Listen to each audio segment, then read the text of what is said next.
अस्सलाम वालेकुम students. Quantitative reasoning के आज के लेक्चर में हम लोगों ने जो टॉपिक स्टडी करना है वो है perimeter and area of two dimensional shapes. सबसे पहले हम पेरीमीटर को डिस्कस करते हैं कि पेरीमीटर क्या होता है, हम किस चीज़ को पेरीमीटर का नाम देते हैं। स्टूडेंट्स, अगर हमारे पास टू डायमेंशन में कोई भी ऑब्जेक्ट हो या कोई भी क्लोज शेप हो, तो वो जो क्लोज शेप की जो आउटर बाउंड्री होती है उसको आप पेरीमीटर का नाम देते हैं। मैं दोबारा रिपीट कर देता हूँ। टू डायमेंशन के अंदर हमारे पास कोई भी प्लेन ऑब्जेक्ट हो या कोई भी क्लोज शेप कह लें, उस क्लोज शेप की जो आपके पास आउटर बाउंड्री है उसकी लेंथ को पेरीमीटर का नाम दिया जाता है। फॉर एग्ज़ाम्पल, मैंने यहाँ पे ट्राइंगल बनाई ABC। अब ट्राइंगल ABC के अंदर ये 3 साइड्स आ रही हैं। अगर मैं इन तीनों साइड्स की लेंथ को मेजर कर लूँ और इनको ऐड कर लूँ तो मेरे पास ये इस ट्राइंगल की पेरीमीटर फाइंड हो जाएगी। इसी तरीक़ाकार से ये एक और मैंने टू डायमेंशन के अंदर क्लोज शेप बनाई, क्वाड्रिलेटरल कह सकते हैं आप इसको। इस क्वाड्रिलेटरल के अंदर अगर मुझे पेरीमीटर फाइंड करना हो तो मुझे क्या करना पड़ेगा, ये जो इसकी चारों साइड्स हैं इन चारों साइड्स की लेंथ्स को सम करना पड़ेगा। एक साइड है AB, आप इसकी लेंथ में दूसरी साइड की लेंथ BC वो ऐड करेंगे, फिर तीसरी साइड की लेंथ CD वाली वो ऐड करेंगे, फिर चौथी साइड वाली लेंथ AD ऐड करेंगे। तो इस तरह से हमारे पास इस शेप का पेरीमीटर निकल आएगा। इसी तरह से मैंने एक और शेप बनाई है जो कि 5 साइड्स वाली शेप है। अगर इसका भी पेरीमीटर फाइंड करना हो तो आपने ये जो आउटर बाउंड्री आ रही है इसकी तमाम लेंथ्स को सम कर लेना है, तो उससे आपके पास इसका पेरीमीटर निकल आएगा। अब स्टूडेंट्स याद रखिएगा, हमारे पास टू डायमेंशन में एक और क्लोज शेप है जो कि लाइन सेगमेंट से नहीं बनती, उसको आप सर्कल का नाम देते हैं। सर्कल का जो पेरीमीटर है वो सर्कल का सरकमफेरेंस कहलाता है। अब सर्कल का पेरीमीटर क्या है, ये जो सर्कल मैंने ड्रा किया है इसकी आउटर बाउंड्री की टोटल लेंथ, मतलब यहाँ से लेके यहाँ तक ये जितनी आपके पास बाउंड्री बन रही है, अगर आप इसकी लेंथ को काउंट कर लें तो ये सर्कल का पेरीमीटर कहलाएगा। लेकिन सर्कल के केस में हम इसके पेरीमीटर को नाम देते हैं सरकमफेरेंस का। मैं दोबारा रिपीट कर देता हूँ, हम सर्कल के केस में सर्कल के पेरीमीटर को नाम देते हैं सर्कल का सरकमफेरेंस, और सर्कल का सरकमफेरेंस मीन सर्कल का पेरीमीटर फाइंड करने का फार्मूला आपने प्रीवियस क्लासेस में पढ़ा हुआ है जो कि है 2πr। अब इसी फार्मूले को मैं एक और अंदाज से लिख सकता हूँ। वो कैसे, चूँकि ये तीनों टर्म्स आपस में मल्टीप्लाई हो रही हैं, मैंने थोड़ा सा इसको रीअरेंज किया। पाई को मैंने पहले लिख लिया और 2r को मैंने कंबाइन करके लिख लिया। अब ये मेरे पास 2r रेडियस को 2 से मल्टीप्लाई कर रहे हैं, तो हमें पता है कि रेडियस को अगर 2 से मल्टीप्लाई करें तो हमारे पास डायामीटर बन जाता है। तो सरकमफेरेंस फाइंड करने के हमारे पास दो फार्मूले आ गए। नंबर 1, अगर तो रेडियस पता हो तो आप 2π से मल्टीप्लाई कर लें, तब भी सर्कल का सरकमफेरेंस या सर्कल का पेरीमीटर निकल आएगा। और अगर आपके पास सर्कल का डायामीटर पता हो तो आप उसको सिंपल पाई से मल्टीप्लाई कर लें, तो तब भी आपके पास सर्कल का सरकमफेरेंस निकल आएगा। याद रखिएगा, इसके अंदर जो पाई है इसकी वैल्यू को आप कंसीडर करते हैं 3.1417 या 22/7। इनमें से जो भी आपको सूटेबल लगे सॉल्व करने के लिए वो आप यूज़ कर सकते हैं। स्टूडेंट्स, पेरीमीटर के बाद हमारे पास दूसरी चीज़ आ जाती है एरिया। सबसे पहले हम एरिया को डिफ़ाइन करते हैं कि एरिया क्या होता है। स्टूडेंट्स याद रखिएगा, कोई भी हमारे पास टू डायमेंशनल शेप हो, जैसे ही मैंने ट्राइंगल बनाई हुई है, ये क्वाड्रिलेटरल बनाई हुई है, ये सर्कल बनाया हुआ है, इनमें से कोई भी क्लोज शेप होगी तो इस क्लोज शेप के अंदर जितनी भी सरफेस आएगी, जैसे कि ट्राइंगल है, इस ट्राइंगल की आउटर बाउंड्री के अंदर ये तमाम सरफेस आ रही है, तो हम इसको नाम देंगे एरिया का। इसी तरह से ये शेप है, इस शेप क्लोज शेप के अंदर जितनी भी सरफेस आ रही है इस सरफेस को नाम देंगे एरिया का। इसी तरह से ये सर्कल है, सर्कल के अंदर जितनी भी आपके पास ये सरफेस आ रही है इसको आप नाम देंगे एरिया ऑफ द सर्कल का। याद रखिएगा जो एरिया है इसकी यूनिट हमेशा स्क्वेयर्स के साथ यूज़ की जाती है। मिसाल के तौर पर अगर आपके पास किसी सर्कल के रेडियस की लेंथ आपके पास 4 मीटर है तो आप इसका जो एरिया फाइंड करेंगे उसकी यूनिट बनेगी मीटर स्क्वेयर। मैं दोबारा रिपीट करता हूँ, अगर आपके पास कोई भी सर्कल हो, आप उसके रेडियस की मदद से अगर आप उसका एरिया फाइंड करते हैं तो जो भी उसका एरिया निकलेगा उसके साथ जो आप यूनिट यूज़ करेंगे वो होगी मीटर स्क्वेयर। तो आप इस यूनिट से भी पहचान कर सकते हैं कि आप यहाँ पर एरिया की बात कर रहे हैं। अब इसके बाद हम स्टूडेंट्स पेरीमीटर और एरिया फाइंड करने के कुछ फार्मूलेस डिफ़ाइन करते हैं कुछ फेमिलियर 2 डायमेंशनल शेप्स के लिए। ये वो शेप्स हैं जो हमारी डेली लाइफ के अंदर यूज़ होती हैं, इसलिए हमें इनके पेरीमीटर और एरियाज फाइंड करने के फार्मूलाज आने चाहिए।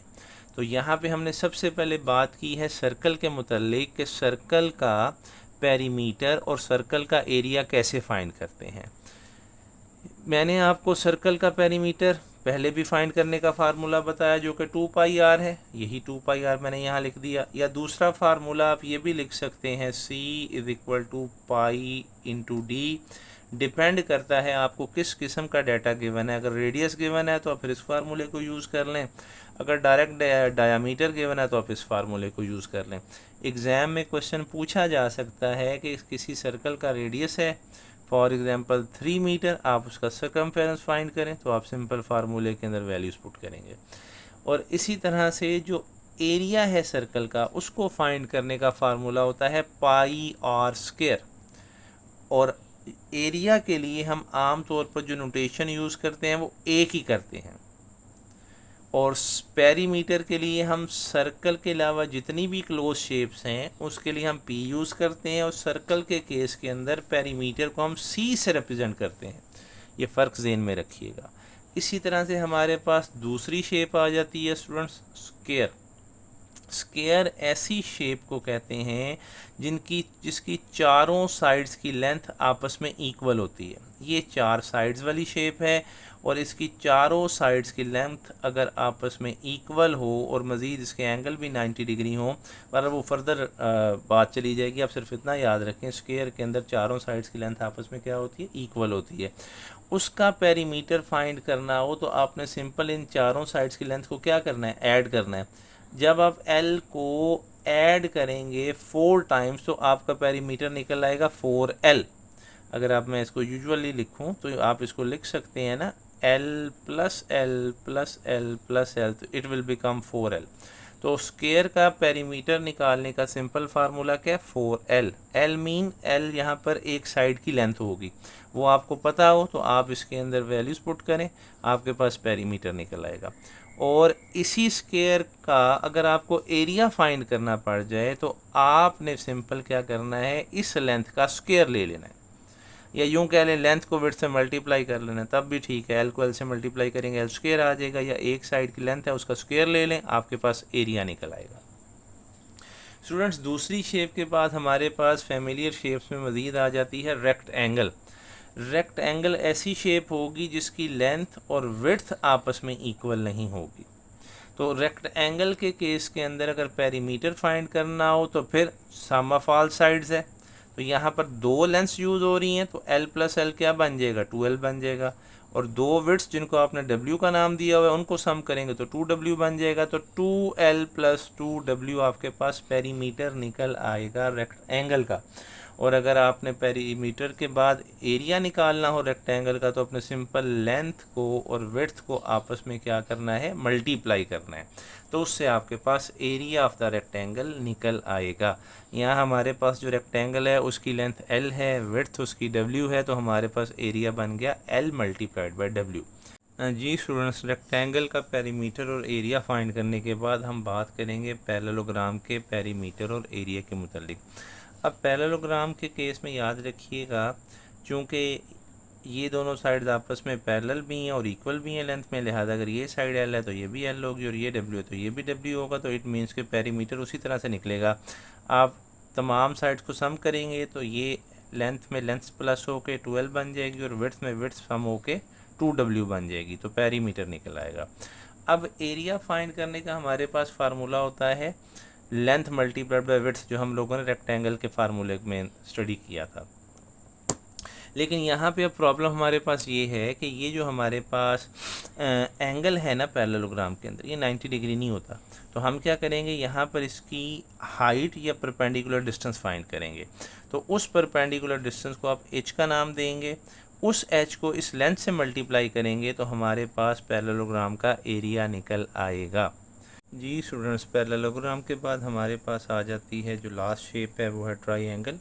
ये हमारे पास एक ट्राइंगल है ABC। ट्राइंगल ABC में वर्टेक्स ए के सामने वाली जो साइड है इसकी लेंथ को अगर आप स्मॉल ए ले लें, वर्टेक्स बी के सामने वाली साइड की लेंथ को स्मॉल बी ले लें और वर्टेक्स सी के सामने वाली साइड की लेंथ को स्मॉल सी कंसीडर कर लें, तो पेरीमीटर सिंपल इन तीनों साइड्स को सम करके निकल आएगा। तो हम पेरीमीटर लिख सकते हैं A + B + C। जबकि एरिया फाइंड करने के लिए हमें क्या करना पड़ेगा, एक तो वर्टिकल डिस्टेंस जिसको हाइट या परपेंडिकुलर डिस्टेंस जिसको आप हाइट बोलते हैं वो फाइंड करनी पड़ेगी। तो उसके लिए मैंने किया क्या है, यहाँ पे ये जो वर्टेक्स सी है यहाँ से मैंने ये परपेंडिकुलर ड्रा किया AB के ऊपर। अब चूंकि ये परपेंडिकुलर है लिहाजा इसको आप नाम देंगे H का, हाइट का। आपने इस हाइट को जिस साइड पे ये परपेंडिकुलर 90 डिग्री बना रहा है उस साइड की लेंथ से मल्टीप्लाई करना है और 2 पे डिवाइड करना है। मैंने यहाँ पे जो परपेंडिकुलर ड्रा की ये वर्टेक्स सी से किया है और ये साइड AB जिसकी लेंथ स्मॉल सी है इसके ऊपर आके 90 डिग्री का एंगल बना रहा है। तो लिहाजा आपने इस साइड C को H से मल्टीप्लाई करना है और साथ में 1/2 से मल्टीप्लाई करना है, तो आपके पास उसका एरिया निकल आएगा। अच्छा, ये ज़रूरी नहीं है।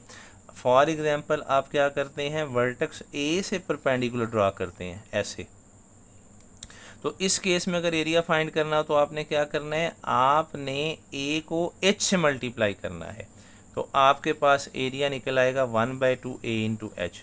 अच्छा, फिर हम यूँ भी कर सकते हैं, अब वर्टेक्स B से परपेंडिकुलर ड्रा कर लें तो फिर फार्मूला बन जाएगा 1/2 × B × H। ये इस केस में होगा। अगर आप वर्टेक्स B से परपेंडिकुलर ड्रा करेंगे तो आपके पास जो फार्मूला बनेगा वो बन जाएगा 1/2 B × H।